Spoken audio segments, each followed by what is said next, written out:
Increase in creation of multi-purpose rooms on a smaller scale for worship, dinners, and other multi-purpose needs.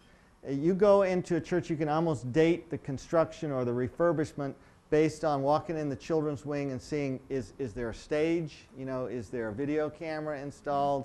What kind of technology is there, and who's running it? And often there's a kids band playing and kids standing behind the video camera, and it's a very exciting future.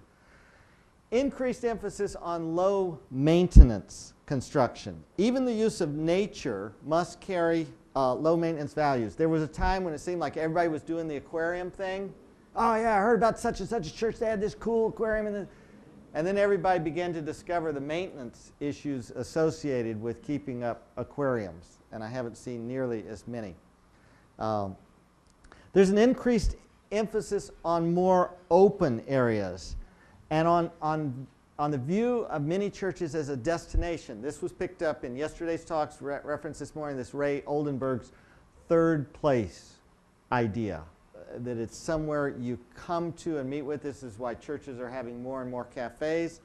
And this is why parking is more and more a problem, because people are not just coming for the service, you want them to hang out. And so obviously, unless you buy a mall and have all kinds of parking, you've got the parking needed for the service, and then you've got the overlap for the next service coming in. And so oftentimes the most carnal and unspiritual moments at church is in that parking lot, and especially when you want to get out because your kid's got some soccer game or something, and you want to be the exception this morning, and you roll your car over some deacon's foot or something, and words are exchanged.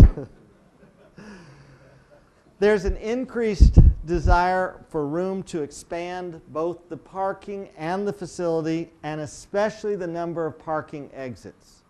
It's fascinating to see all the money that churches spend on figuring out the traffic flow issue.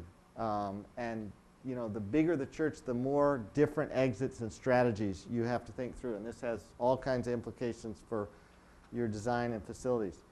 There's an increased emphasis on natural light. Now, I know the TAG guys this morning said that has no statistical bearing on the church health, but I can tell you the trend is that as video projection has gotten, initially when video projection came in, everybody thought, okay, we got to cover everything up, we got to make it dark, dark, dark. And now that you can have 3,000 ANSI lumens at a reasonable price, the move to natural light, we're seeing much more.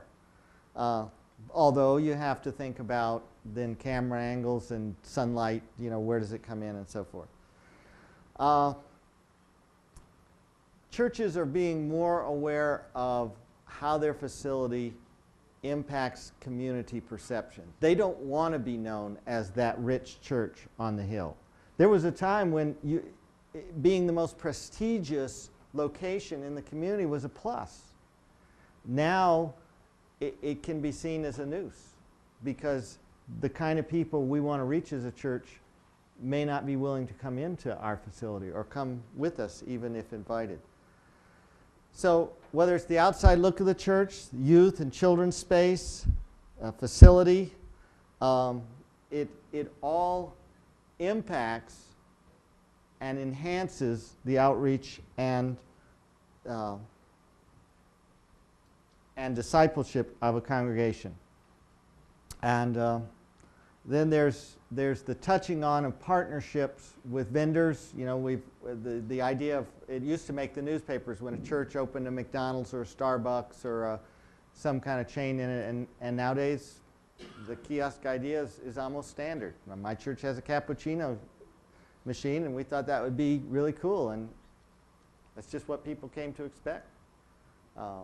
So reaching people for Christ, discipling people for Christ has huge quality concerns, but it's got facility implications, but it all starts with a vision.